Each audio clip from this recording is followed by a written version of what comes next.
kan hierdie resep so maklik wees? Jy benodig 'n koppie Griekse yoghurt en dan 1 koppie self-raising flour, as jy nie self-raising flour het nie, 1 koppie meel met 2 teelepels bakpoeier en dan meng jy alles saam en dan rol jy daai boldeeg uit. Ek het sommer 'n glas gevat en vormpies uitgedruk. Ek het 12 pizzaatjies met daai glas gekry.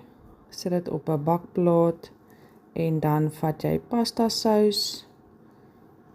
Dan smeer jy dit op elke pizzaatjie.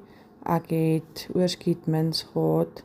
Ek het sommer dit opgesit met 'n klein bietjie mozzarella kaas en dan bak jy dit vir 12 tot 15 minute teen 200 grade en die kinders het dit geloof.